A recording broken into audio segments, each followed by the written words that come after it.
Good luck to me. No more spending on raising kids. Let's end our marriage. I was completely surprised when John suddenly said these words while we were getting ready for a funeral. I knew he was selfish, but this was even worse than I could have imagined. I want to marry someone, but she doesn't want kids.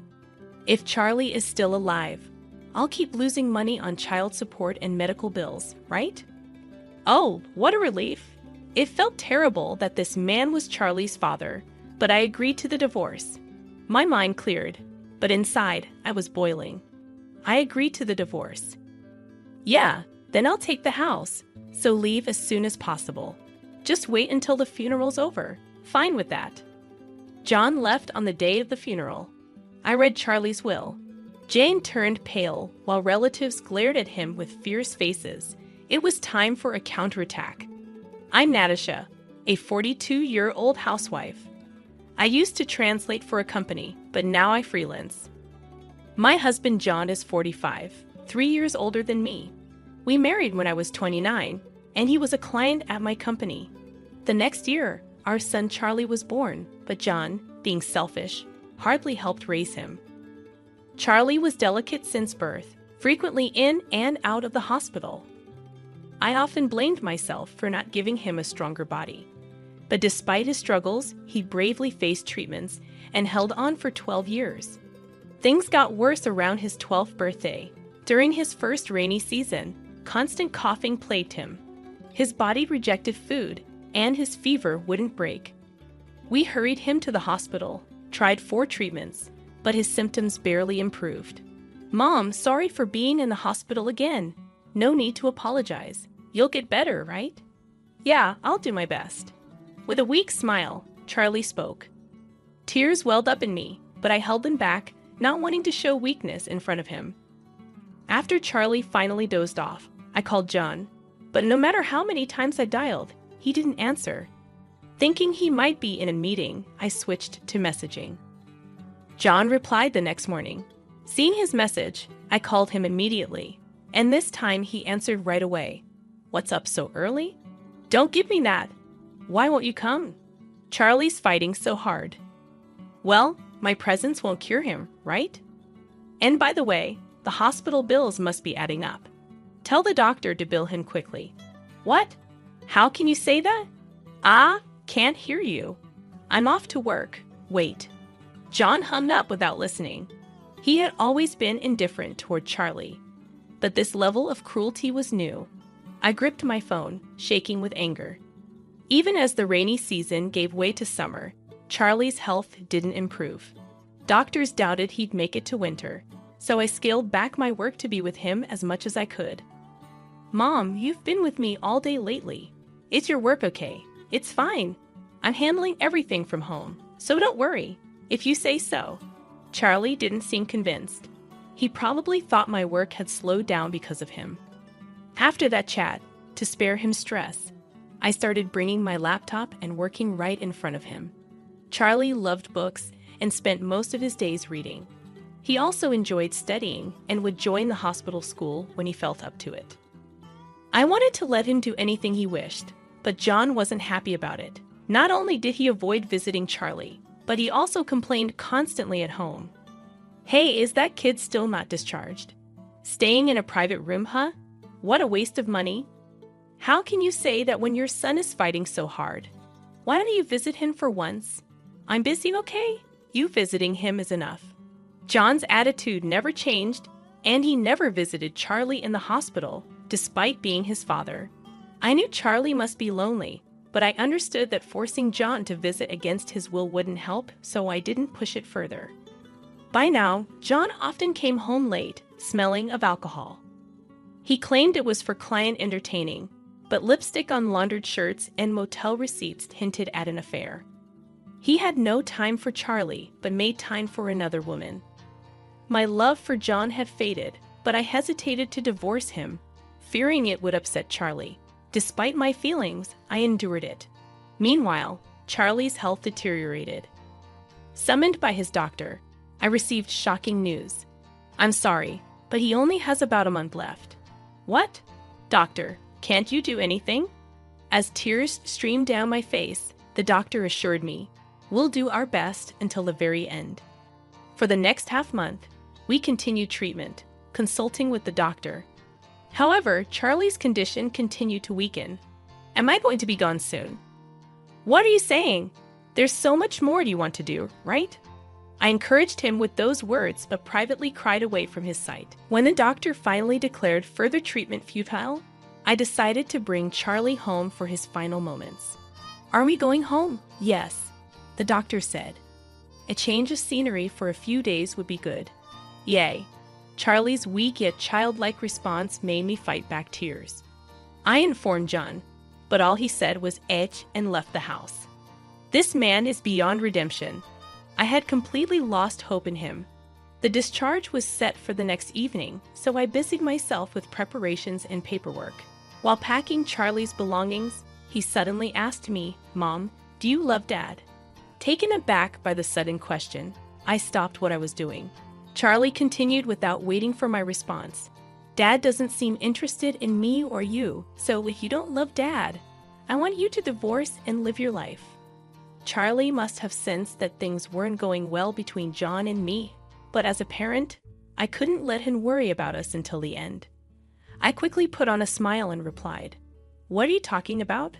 I love your dad, and he cares about us too. He's just too busy to visit, so don't worry, okay?" But okay. Charlie didn't seem convinced, but he dropped the matter. After that, he fell asleep, and I breathed a sigh of relief. 2 days later, Charlie passed away at home with me by his side. John never showed up till the end, and I stayed by Charlie's side, holding his hand. "Charlie, Charlie," I wailed, holding onto his cooling body, reminiscing about every moment since he entered my life. The doctor and a nurse who had been by our side since Charlie's youth joined us in mourning and explained the next steps. One of them handed me a letter from Charlie's bag. "This is from Charlie," he said, "to give it to you if anything happened." I received the letter from Charlie, expressing gratitude to the doctor and the nurse. Alone without John's assistance while Charlie battled his illness, I could only feel thankful for those who supported us during this challenging time. After they departed, I opened the letter beside Charlie. Its contents surprised me. What is this? Charlie's letter not only conveyed his gratitude, but also revealed something startling.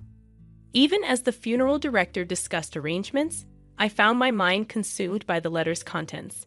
Despite this, for Charlie's sake, I had to decide on the details, planning a modest and homey funeral. Then, the day before the funeral, John finally appeared, still smelling of alcohol. Alone, I had no energy left to confront him. John, noticing my exhaustion, casually remarked, "You aged," as he pulled out more alcohol from the fridge to drink. "Tomorrow is Charlie's funeral. Where have you been?" "I told you I was at work. What's with all these complaints? Why did I marry such a man?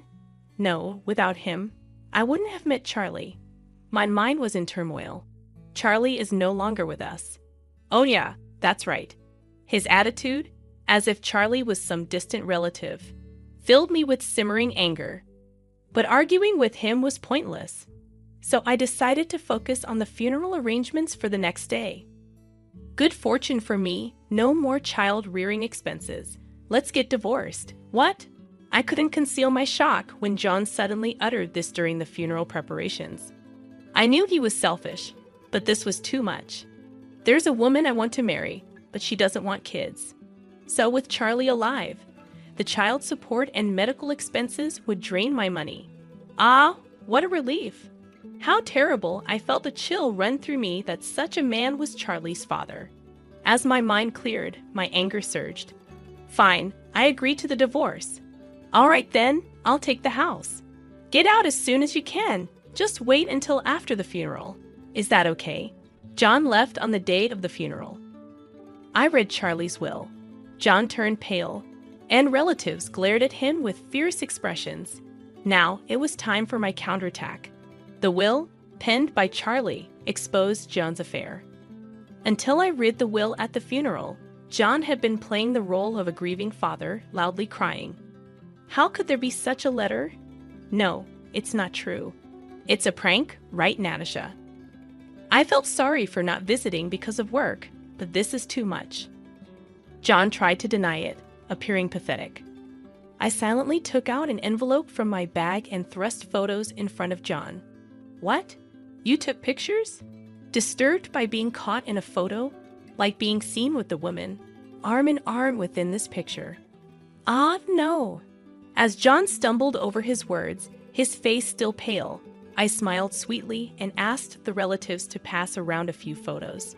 Whispers of disgust and small cries of shock arose from all around. Despicable, not visiting his frail son, but with this woman in such a scandalous manner. The glares at John intensified, and he slumped down in his seat. I then presented John with the divorce papers. He looked up at me in shock, his voice cracking as if he was about to cry. You didn't pay attention to me because you were always nursing him. It was just a fling. Forgive me, I don't want a divorce. Not paying attention? You're not a child. I repeatedly asked you to help me nurse him, but you always ran away claiming work as an excuse. But nursing is dirty. As soon as John said that, he disappeared from my view, and when I looked down, he was crawling on the floor, with my father-in-law standing over him, breathing heavily.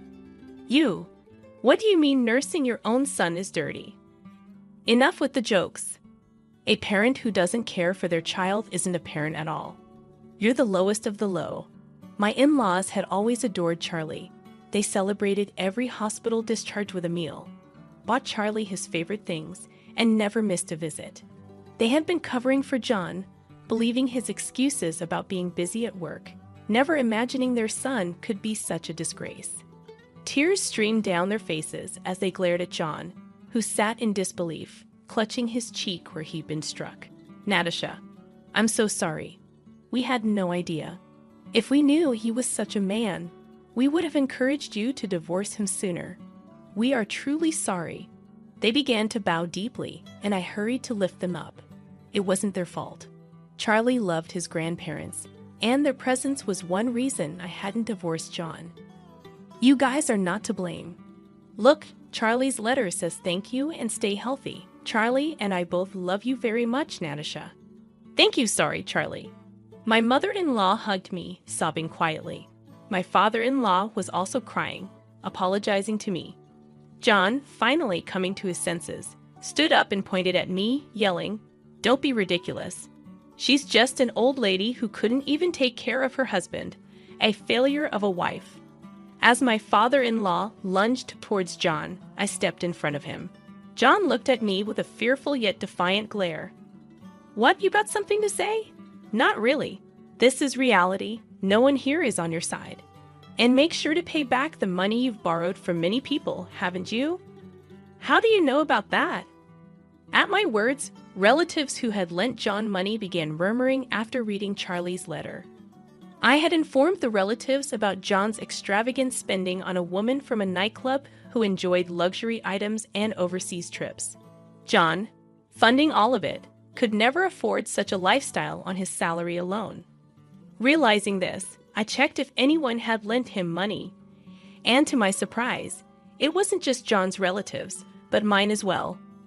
Under the guise of Charlie's medical expenses, while I had initially informed them just to thank and promise repayment, with the current situation, they realized John had used the money not for Charlie, but for his affair. Don't play games with me. I lent that money thinking it was for Charlie. Give me back my $20,000 right now. Same here, I want my $40,000 back. These words triggered a cascade of demands from various relatives for the money they had lent. John looked around, his face turning paler with each claim. Then he turned to me, smiling weakly. Natasha, we're a couple, right? You'll help me, won't you? What? Are you serious? You didn't help with nursing, didn't contribute to the medical expenses, or even the living expenses, and instead borrowed from everyone for your own selfish needs. Unbelievable. Why would I help you? Don't say things like that with a pathetic voice. John slumped back down, seemingly out of energy to retort. I looked down at him, ready to deliver the final blow, and called to the entrance, "Cheryl, please come in." "Cheryl? Why is she here?" John's face was a picture of sheer panic as he stared at the entrance. The woman named Cheryl walked towards me hesitantly. She looked plain with light makeup, a stark contrast to the woman in the photos. I invited her on Charlie's last day. She was with you, right? I thought it would be nice if she could attend the funeral. I'm sorry about this. Save it. No need for such superficial words.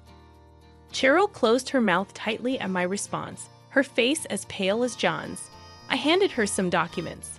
I called you here today to sign these. Please read them carefully and sign. $100,000. I can't pay that.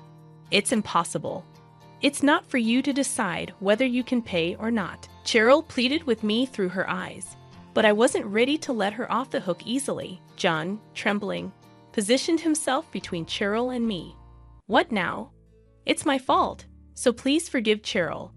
Demanding $100,000 from her is just too cruel. Why should I? I'm merely asking for compensation for the affair. John raised his eyebrows and let out a heavy sigh, inwardly screaming that I'm the one who wants to sigh. I waited for John's next words. That's because Cheryl is fragile, unlike you. How do you expect her to earn $100,000? How cruel can you be, John? Cheryl clung to John's back, both seemingly lost in each other. The icy stares weren't only from me. The relatives were ready to voice their disapproval. But I decided to add fuel to the fire. Cheryl, your son is hospitalized, right? Son? Cheryl flinched. I continued, he's 12, just like Charlie was, always in the hospital. Your ex-husband took custody, right? Tough with all the hospital and treatment costs, not to mention the bed fees. You must be getting quite a demand for child support, aren't you? How? How do you know that? Cheryl looked at me as if she'd seen a ghost. John was frozen in shock. I pulled out some documents from my bag and handed them to John. He shakily read them, then suddenly pushed Cheryl away. Hey, what's this? Divorced with a kid? You never told me. Didn't you say the money was for your family living far away?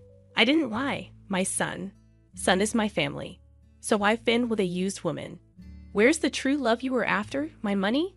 You were only after my body. Cheryl threw her shoe at John, enraged. John lunged at her, and they started brawling like children, but fortunately, a security guard intervened.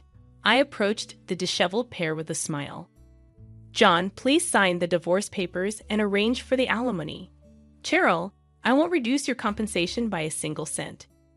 John, what's your ex-husband said something about your affairs being a sickness that can't be cured. Seems like you have a few partners, so with that kind of leeway, expect enforced payments for the child support, treatment costs, and alimony. That's impossible. John hung his head, speechless, and Cheryl was led away by security, her shoulders slumped in defeat. I apologized to each relative for the disturbance, and they comforted me, bringing me to tears. After that, my divorce from John was finalized. We also agreed on the amount of alimony he had to pay, just as I had requested. This incident infuriated his parents tremendously. Moreover, the extended family was outraged to discover they had been deceived too. Giving him the cold shoulder, of course, he was asked to return the money he embezzled, and it seems like he borrowed it from some shady sources. To repay the debt, he's been working tirelessly with multiple jobs, but the repayment is so huge that he's rumored to have nothing left for living expenses. Eventually, unable to keep up with the ballooning interest, last month he was taken away by some intimidating guys. His parents don't even intend to file a missing person report, so while I hope he's safe, I can't help but wish he suffers unimaginable pain. As for Cheryl, all the men she dated found out about her affairs and the child she had. Cutting off all financial support at 30, she's considered old for her line of work, struggling to attract clients, and eventually had to turn to her parents. She paid the alimony in one lump sum. However, she's since been sent to work on a farm on some island, with her wages going directly to her parents for debt repayment. As for me, I moved with Charlie's memorial tablet. I bought a house near the ocean, something Charlie always wanted, and now live there alone with the cat he wished for. I look forward to the times when my in-laws visit, and we reminisce about Charlie.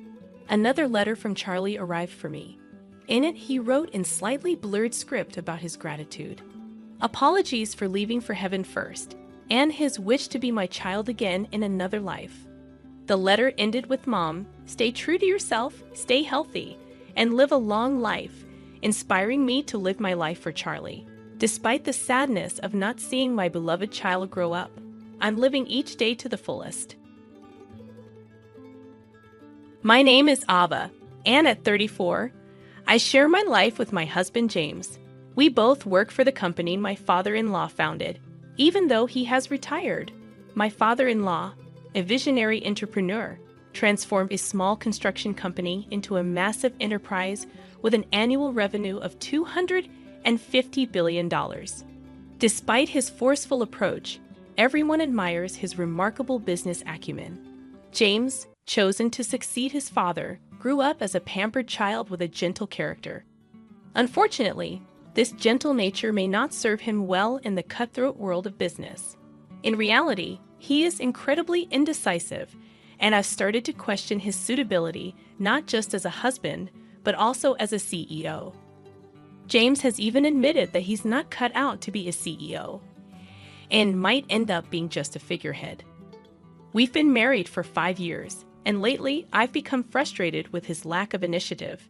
In contrast, I consider myself decisive. During my father-in-law's active years, he appreciated this quality in me and often delegated various tasks.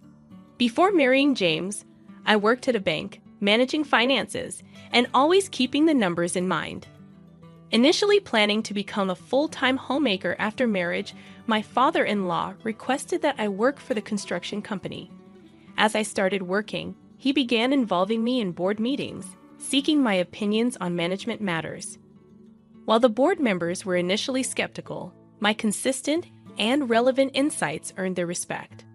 On the other hand, James, also a board member, rarely attended meetings, and strangely, this was deemed acceptable by everyone. One day, returning home from a meeting, I found James casually watching TV. Frustrated, I asked him why he didn't attend the meeting, emphasizing his key role. Without remorse, he replied, "Even if I attend, I don't really understand the discussions. Besides, the board members prefer you, so there's no problem, right?" I couldn't shake the feeling that my husband James was growing increasingly irritated by my active participation in board meetings. Despite his occasional remarks, my father-in-law had been diligently teaching me the intricacies of running the business, seemingly grooming me as his successor. Surprisingly, I found myself enjoying the challenges of management, striving to meet my father-in-law's high expectations. About 2 years into attending meetings, my father-in-law retired completely. In his absence, the board members turned to me for consultation on major decisions, sidelining James. I had hoped this situation would motivate James to step up his efforts, but instead, he became even more disengaged. Despite showing up at the office in the mornings, he would vanish by noon, retreating home for the rest of the day. His indifference to the company's affairs contrasted sharply with my growing responsibilities. As my workload increased post-retirement, I found myself shouldering duties akin to a CEO's. With our company's considerable size and workforce, I remained committed to enhancing sales and profitability for the sake of our employees. Our efforts bore fruit as sales began to soar. Immersed in the challenges of running the company, I became more engrossed in my work, while James seemed to be losing interest.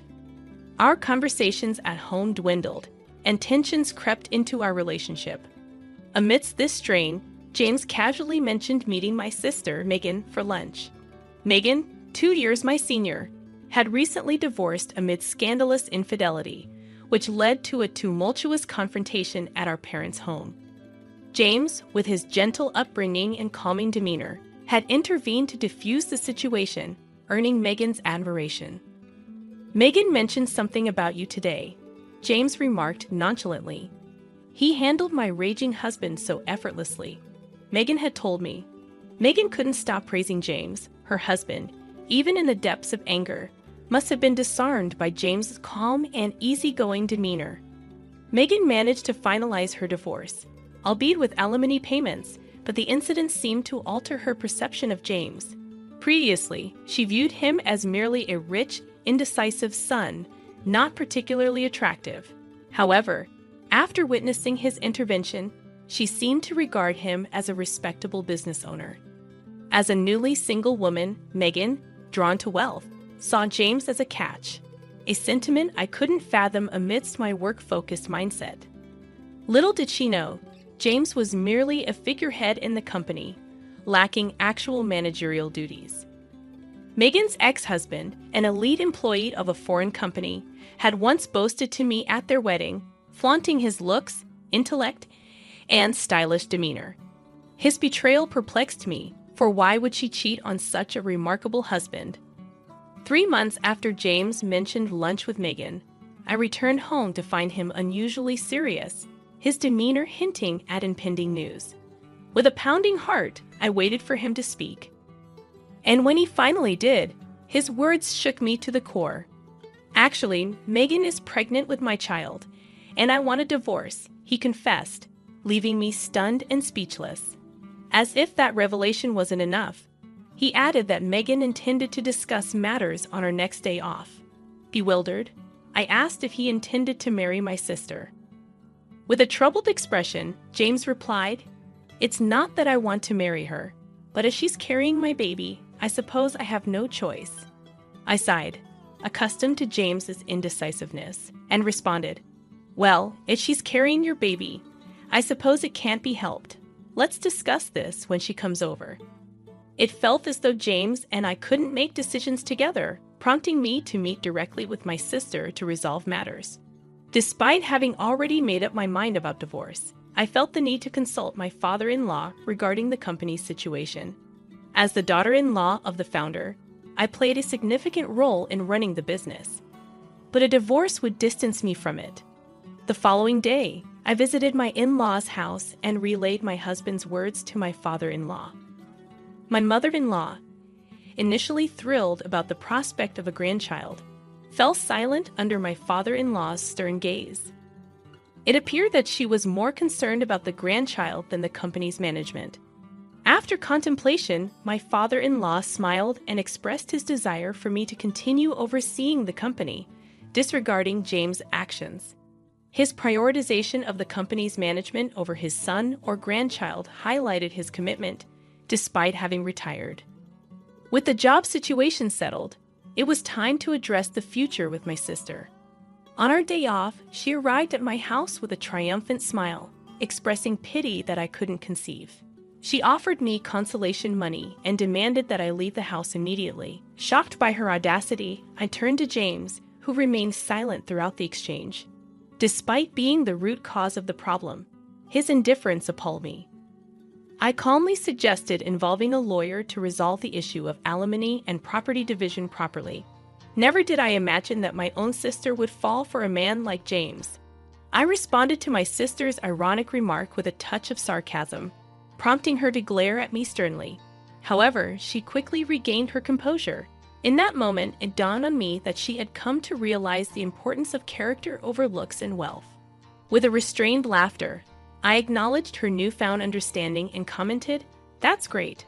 From now on, live happily with James." It struck me as amusing to hear my sister talk as if she had a profound understanding of my husband's inner self. It became evident that my sister's perception of James might have been centered around wealth, possibly thinking he was the president of my father-in-law's company. Yet it seemed she hadn't received any direct information from him. As our discussion concluded, my sister announced her intention to move in and brought a moving company. Anticipating my sister's quick temper, I had already secured a new apartment. Simultaneously, I had hired a lawyer and prepared documents for the division of property and claims for alimony. The day after moving my belongings, negotiations for alimony and property division began with my husband and sister, both accompanied by my lawyer. Despite my husband's indifferent demeanor, my sister took charge of the conversation.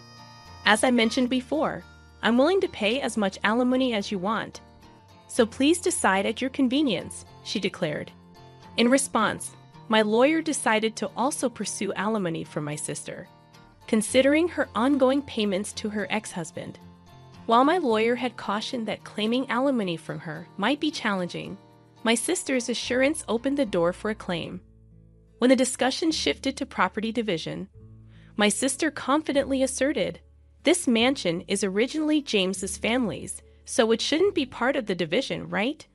My lawyer, maintaining a stoic demeanor, responded, "This building and the land belong to the company, so it's up to the company to decide." It appeared even my husband assumed that this house belonged to his father. "Is that so? I thought this house was Dad's," he casually remarked. On the other hand, my sister, taken aback, directed her confusion towards the lawyer. "Wait a minute, so does that mean I can't live in this house?" she queried.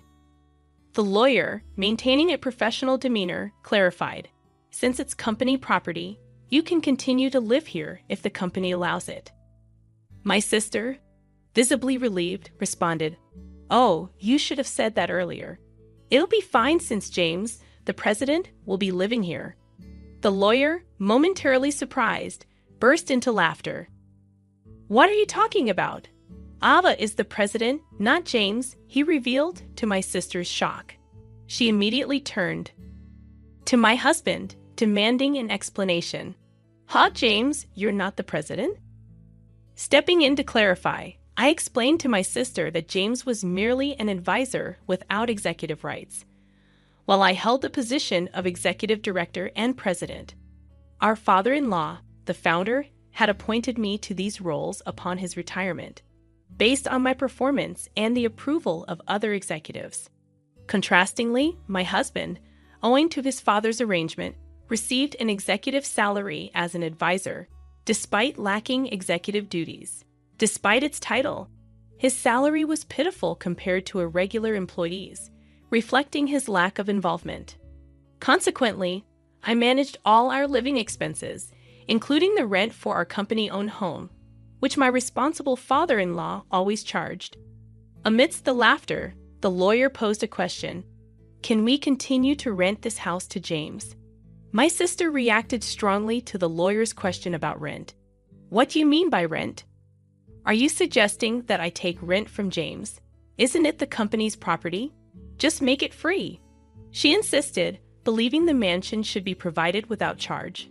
The lawyer, amused, presented the rent amount, prompting shock from both my sister and her husband, James, who seemed to be learning about it for the first time.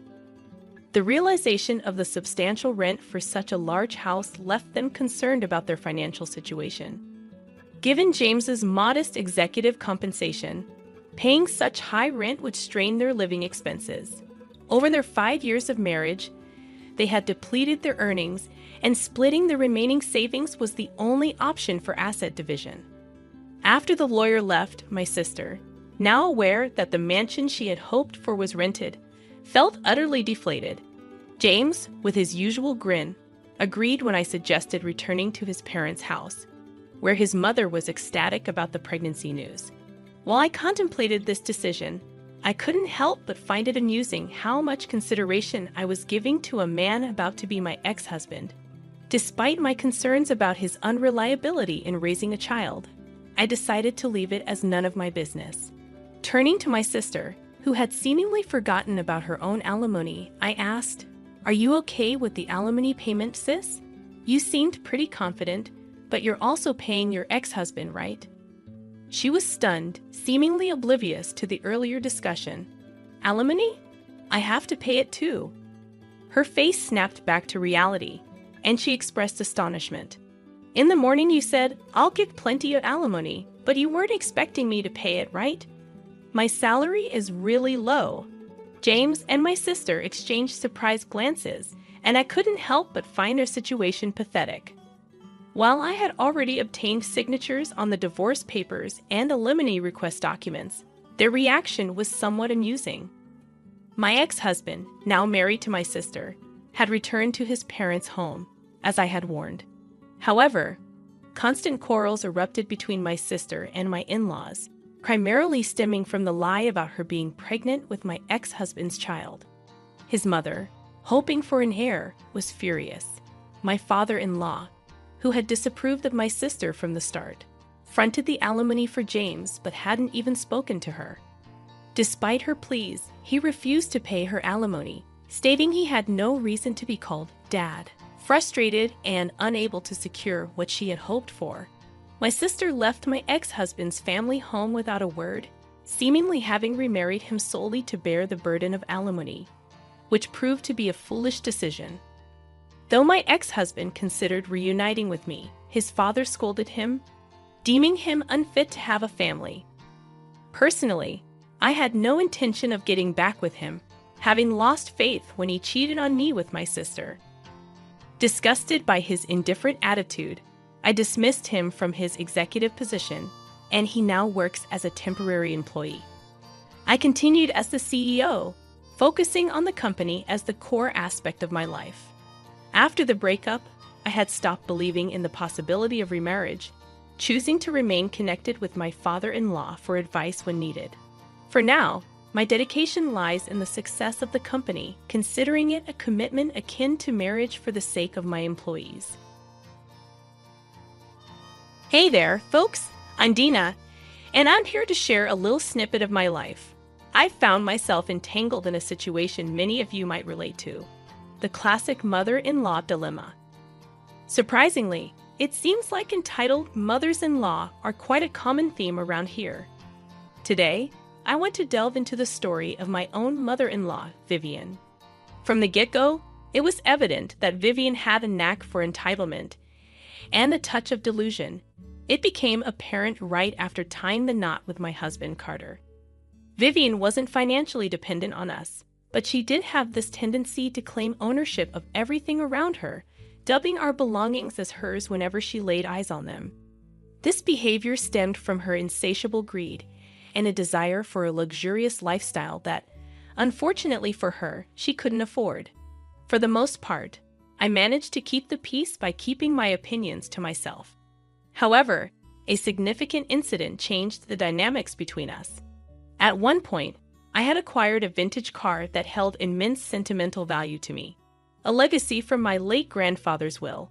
Vivian, oblivious to its importance, saw it as nothing more than a potential source of cash. My husband and I had deliberately kept this acquisition under wraps, knowing she'd likely suggest selling it and sharing the proceeds with her. Vivian was temporarily staying with us due to some emergency renovations at her place, her doing, but that's a story for another time. As soon as she entered our home, she started referring to it as hers, irritating, but I brushed it off as I usually did. The real trouble arose when she discovered my vintage car in the garage. "Why is there a vintage car in your garage?" she questioned. "That's actually my car. It was left to me by my late grandfather," I explained. Vivian wasted no time in expressing her thoughts. According to her, the car, valued at around $100,000, was better off sold and the money shared among the family. I, however, had no intentions of parting ways with my grandfather's cherished possession. Our clash of perspectives reached a pinnacle when Vivian insisted that keeping the car was selfish on my part. She believed the family deserved to enjoy the inheritance as well. Her words were, to put it lightly, downright delusional. After all, what I chose to do with my private property was none of her business, and that was a point I was determined to make clear. I wasn't under any obligation to disclose my assets to her. I couldn't fathom what was going through her mind. Uncertain about how to respond, I decided to let it slide, hoping she wouldn't revisit the topic. Unfortunately, my hopes were in vain. Vivian proved to be incredibly persistent and continued to broach the subject. One evening, as we were peacefully enjoying dinner, Vivian once again brought up the idea of selling my car. Out of nowhere, she interjected, "Have you reconsidered my suggestion? Have you decided to sell your car?" "For the last time, Vivian, I'm not selling my car. It's simply not an option. This is entirely unacceptable," I asserted. "You can't just dictate what I do with my possessions. My Honda is perfectly fine for me. Selling the car and splitting the money among the family is not the solution." Undeterred, Vivian pressed on. "Dina, you cannot just have an expensive car sitting around. You're not a millionaire. Think about your family and sell the car. That way, everyone gets to enjoy the benefits." I determine what happens with my car, Vivian. It's my decision. I'm keeping it in my garage because it holds sentimental value. I inherited it, and that's how I want it to be. I'm not selling it to anyone, I firmly asserted. Vivian turned to my husband Carter, expecting him to support her cause. She assumed he would side with her, given his past difficulty in saying no to her and setting boundaries. To her surprise, Carter stood his ground. Mom, it's her car, so she decides what to do with it. You've heard her. The car has sentimental value. If she doesn't want to sell it, we shouldn't force her. Even if it's a substantial amount of money, it's hers to decide, Carter stated firmly. Vivian looked deflated, realizing her son was not going to endorse her views. Despite this setback, she continued to make subtle comments about the car and the allure of having $100,000 in cash. It became increasingly annoying, but I chose to ignore it, determined to hold on to what was rightfully mine. I should have been more vigilant, as she cunningly managed to pilfer and sell my car right from under my nose. One morning, as I prepared to leave for work, the realization struck me when I found my vintage car missing from the garage. I had intended to drive my Honda, but upon opening the garage, my prized possession was nowhere to be seen. Immediate panic set in as I considered the worst-case scenario. The garage was open, but there were no signs of a break-in. Carter's car wasn't in its spot, having left for work earlier, eliminating the possibility of him taking it. It became evident that someone had stolen it.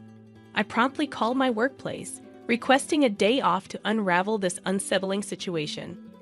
The car held immense sentimental value, and I couldn't rest until it was safely back in its place. Frantically, I dialed Carter to ensure he wasn't involved in the car's disappearance. Carter, did you take my car by any chance? It's not in the garage. What? No, I took my Mustang. I saw your car before I left. I don't know, Dina. It's not in the garage anymore. I discovered it missing when I opened the garage to take my Honda to work. I'm freaking out, Carter. Carter tried to calm me down, advising me to check the security cameras and contact the police once I had more information. He was tied up in an impending meeting but assured me of his availability if necessary. Following Carter's guidance, I turned to the security cameras, accessing the videos from that morning. To my dismay, I discovered something perplexing and disturbing. The culprit behind the car's disappearance was none other than my mother-in-law, Vivian, who had blatantly ignored my countless warnings not to touch the car. Enraged, I called her immediately, recording the conversation. Vivian, where the hell are you? Why did you take my car?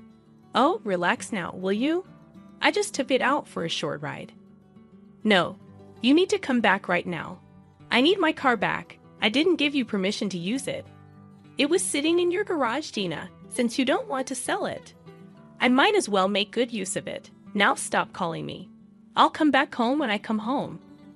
I was furious with Vivian, considering reporting her to the police. However, despite my anger, I decided to give her a chance to return the car without any damage, mindful of her role as my mother-in-law. I contemplated making Vivian face consequences for her actions to ensure such an incident wouldn't recur. Initially, I was hesitant to involve the police, not wanting to waste their time unnecessarily. However, as time passed without Vivian's return, I began reconsidering my stance. Little did I know that the situation was about to take a turn for the worse. After an hour, I heard Vivian enter through the door. But to my surprise, she hadn't brought my car back. Alarm bells rang in my head, especially as she carried multiple shopping bags filled with luxury brands she clearly couldn't afford. Fueled by anger, I approached her demanding an explanation. What the hell, Vivian? Where is my car? It's sitting in your driveway. I'm talking about my vintage car, Vivian. Where is it? What did you do? Nonchalantly, she responded, Oh, you mean your vintage car? Well, I guess you can say goodbye to your $100,000 car. Oops, too late. It's already gone. What do you mean it's too late? You need to be more clear, Vivian. I'm running out of patience.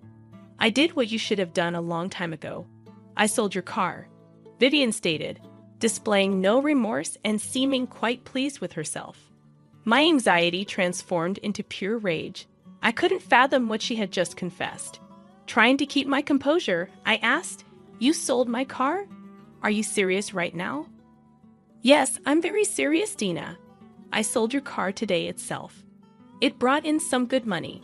How do you think I paid for all that stuff?" she replied casually. Letting the shock settle, I summarized in disbelief. "So, you stole my car, and instead of returning it safely to my garage, you sold it for cash." "Yes, that's exactly what I did. Why do you look so surprised? I told you that you need to sell a car. Having such an expensive car sitting in the garage is a waste of money." "Are you freaking insane, Vivian? Who gave you the right to steal my property and sell it for your own benefit?" "You're getting ahead of yourself, Dina. I do plan on using the money for family stuff too.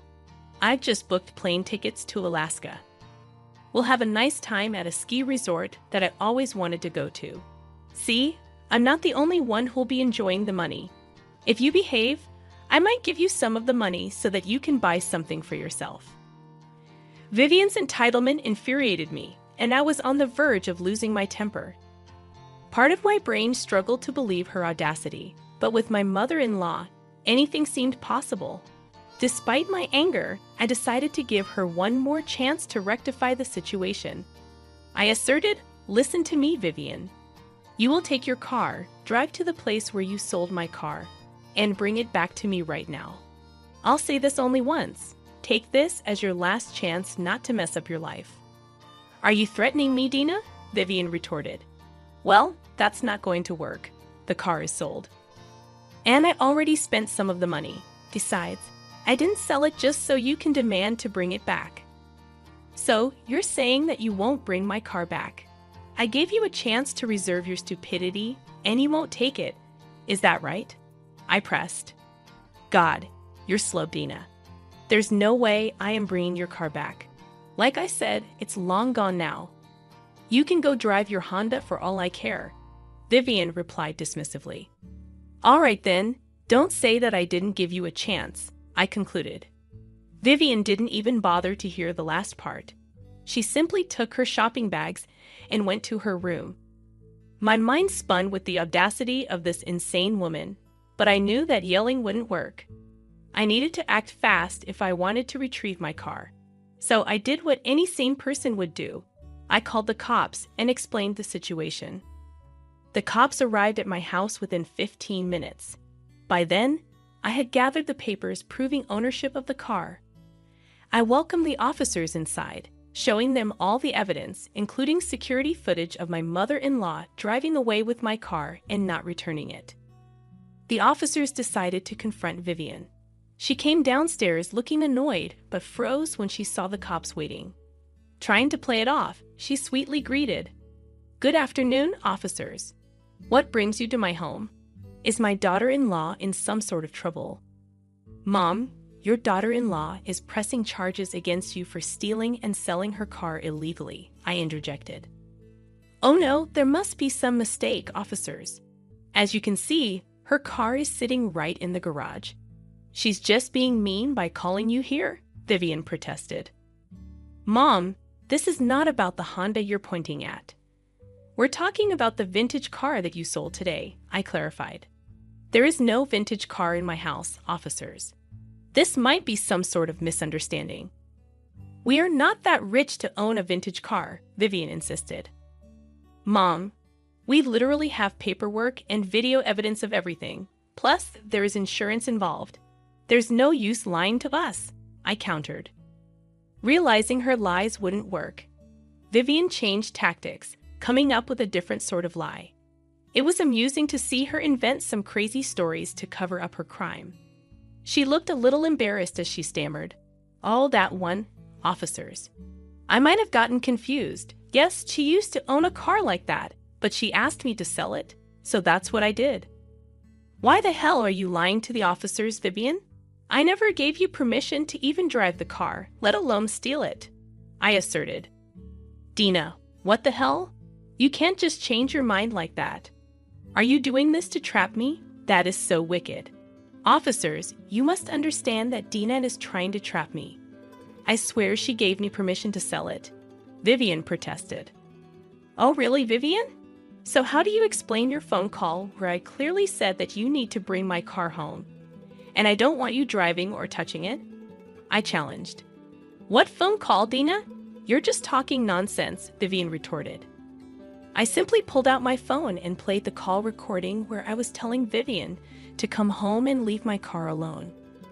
It also had proof that I didn't give her permission to use the car, and I wanted the car home, not sold off to some illegal business. The officers listened to the voice recording and were very annoyed.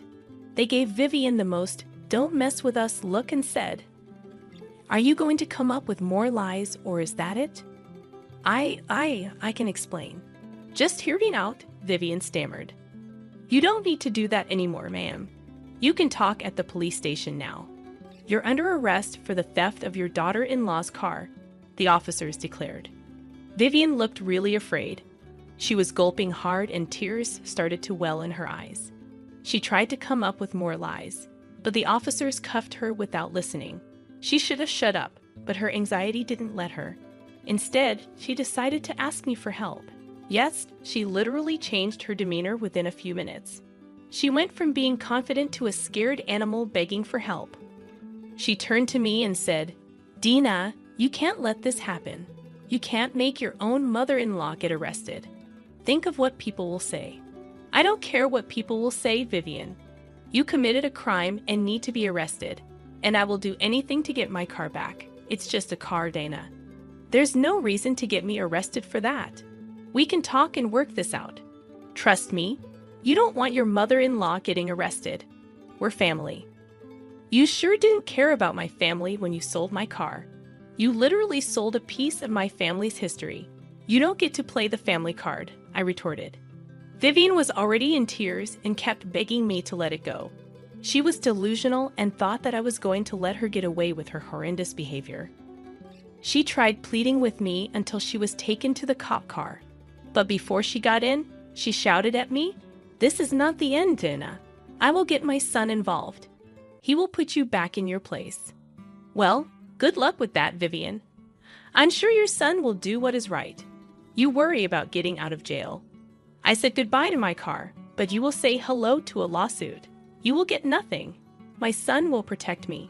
He will come to rescue me and kick you out of the house, she declared. Her son did go to the police station, but not to rescue her. When Carter called me and asked what was going on, I told him to meet me at the police station. I needed to physically file a case, so it would be better for me to meet him there. Plus, I wanted to see Vivian's face when Carter made his assessment of the situation. Carter and I met and went straight to Vivian. She saw him and started to cry. "Carter, look what your wife has done. She hates me so much that she put me in jail. I cannot be here. Carter, you need to do something," Vivian pleaded. "Dina, what's going on? Why did you put Mom in jail?" Carter asked. "Hey, Vivian, want to explain to your son what you did with my car?" I interjected. Vivian was suddenly very quiet, thinking of an explanation that would make her look less bad. Unfortunately for her, she couldn't come up with anything and remained silent with her head down. "Mom, say something. Why are you quiet?" Carter urged. "What will she say, Carter? She stole and sold my car to someone. Then she came home with shopping bags and informed me that she has booked us a vacation in Alaska," I explained. "Wait, what? Mom, what the hell did you do?" Carter exclaimed. There was more, Carter. The cops got a name out of her. They contacted the man, and he said that the car had been damaged a little after delivery. So this will be a big lawsuit. I can already see $1 million, I continued. "Oh my God, Mom, what have you done? I told you to stay the hell away from Dana's car. Why can't you just listen for once?" Carter's tone was firm, surprising Vivian. She started crying and tried to make him feel bad for her. But I knew that Carter wouldn't save her this time. He knew where to draw the line. Vivian continued to plead with us to help and change her mind. Carter was extremely upset and decided to leave the police station with me. He was apologetic about his mom's actions and said that he would never forgive her for this. He encouraged me to pursue my case and get my car back. I eventually got my car back, but it took a while. The car was in a small accident with the buyer, and it got badly dented. Repair costs for vintage cars can skyrocket, along with lawyer fees. Vivian ended up paying $1 million for the lawsuit. She was forced to sell her own childhood home and take on debts. Carter made it clear to her that we didn't want her around anymore. He also said that she better not expect to hear from us for a long time. Word of her arrest and the lawsuit spread like wildfire. Her friends dropped her, and her family was extremely upset with her. We're still in no contact with Vivian, and the lawsuit has been settled. I got back my car, and a very experienced mechanic worked on it. It was all paid for by my dear mother-in-law, of course. The mechanic was so good that he wouldn't even know that it was damaged. So I got my car back, while Vivian lost her own house and is now living alone in a rented apartment.